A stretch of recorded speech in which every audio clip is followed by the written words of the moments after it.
Hi everyone, the finals of the Grand Chess Tour has just begun in Sao Paulo, Brazil, and there are four players who are going to be fighting out against each other to emerge victorious and take home the first prize of $150,000.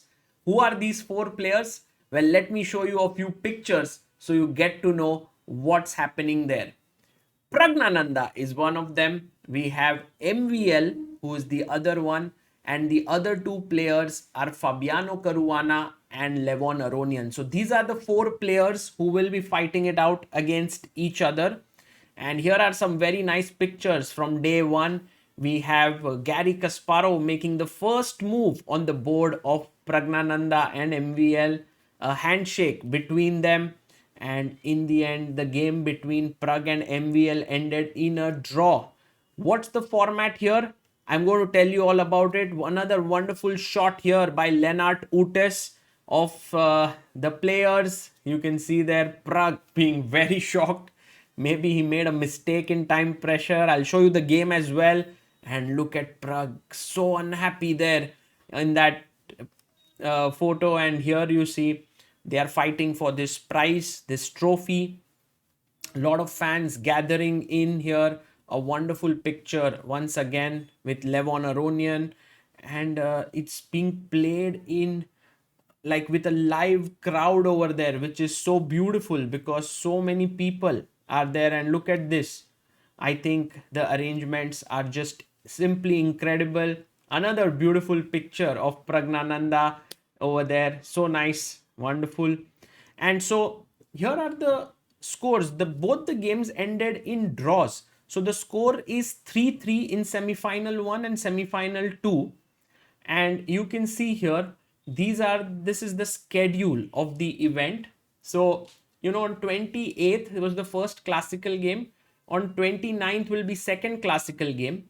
And then you have Rapid and Blitz on the same day, on 29th itself. So, sorry, on 30th, this will be Rapid and Blitz day. And then there will be 2 Rapid games and 4 Blitz games. And then if playoffs, that also will be played on the same day. Then on the 1st and 2nd of October, again, you have 2 classical games for and finals and third place.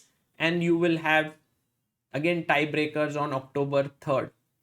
And then the winner will be decided. This is the point system. In the finals, players will play matches consisting of 2 classical games, 2 rapid games, and 4 blitz games. 6 points will be awarded for a win in classical, 3 points for a draw, and 0 for a loss. In the rapid games, 4 points will be awarded for a win, 2 for a draw, and 0 for a loss. And in the blitz games, 2 points awarded for a win, 1 for a draw, and 0 for a loss. So very innovative scoring system. Win in classical is worth its weight in gold here. And now let's head over to the first game between MVL and Praggnanandhaa. I wanted to show you what happened here. Pragg is white. He opens the game with d4 and he plays the Catalan here with g3. MVL develops his bishop on d6, and then you have bishop g2, castles, and knight bd7. Pragg goes for queen d3, and MVL wanted to get his bishop out to a6, putting pressure here.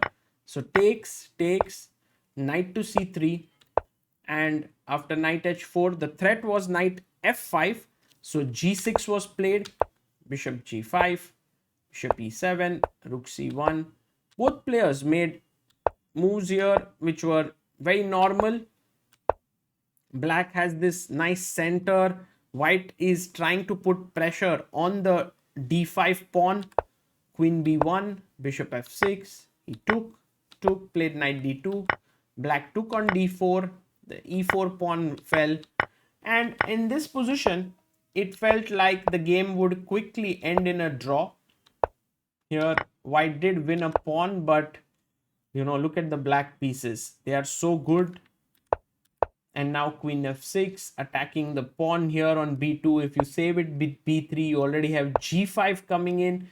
And if you move the bishop away, let's say somewhere here, g4 with an attack on the f2 pawn. So queen c2, bishop b2, and then eventually we reached here, and yeah, looked very even. But suddenly in time trouble, you can see Pragg has 1 minute 37 seconds, MVL has 4 minutes, and here rook e2, queen d4, and here came a mistake by Pragg, which was he had to find queen c7 attacking the rook, and actually he would have been better. I think he, as he said in the post game interview, he was worried of rook e8 because if you take the rook, queen f2 leads to a mate. But he missed that bishop g4 simply wins the game, because now the bishop can take the rook back, or else I'll pick up the rook on e8.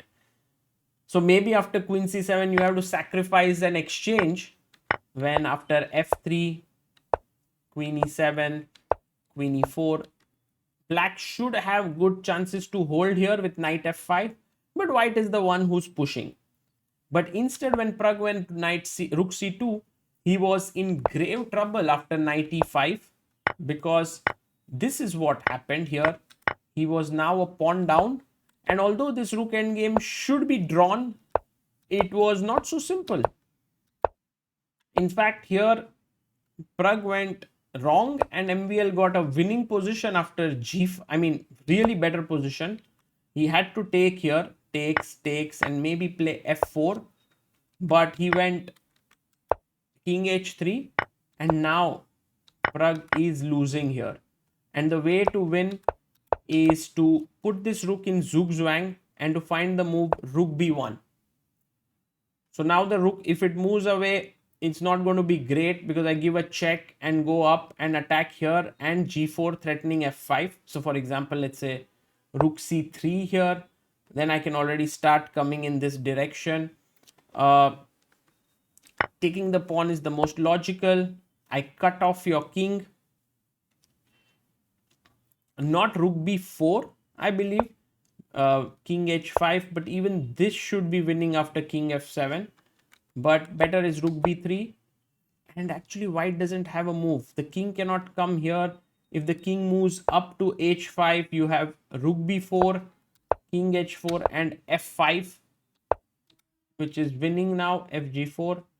So yeah, these are the problems that were there, and this is a very nice move because the rook cannot move here.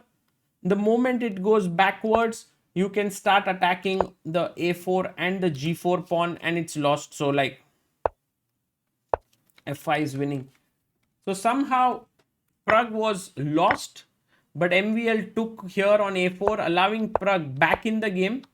But here where Pragg went rook a5, he had to play rook a7, king d6 check, rook a6, king e5, and now king h4 with good drawing chances. It's a draw, but instead he went rook a5, which was a huge mistake.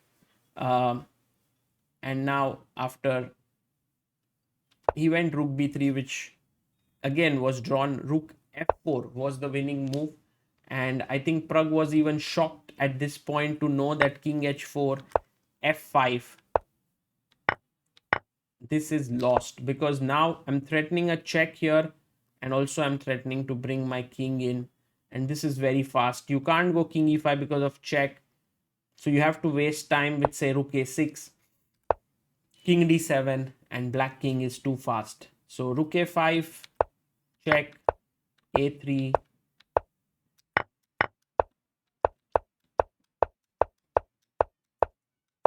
and now Pragg was just in time to get the king back, and here the game ended in a draw. Wow, what a game this was, and what a fight. Pragg managed to hold it. The game between Caruana and Aronian also ended in a draw. Today will be the second classical game. I hope you are now aware of this entire format of the GCT finals. It starts late in the night, Indian time, around midnight. So maybe we'll continue to give these recaps so that you can follow. But you can follow the videos on the Grand Chess Tour, social media, on the St. Louis Chess Club for the live broadcast. And we'll also be bringing you all these around the event material on the ChessBase India social media handles. So do follow it. Until then, guys, this is Sagar Shah signing off. Bye-bye.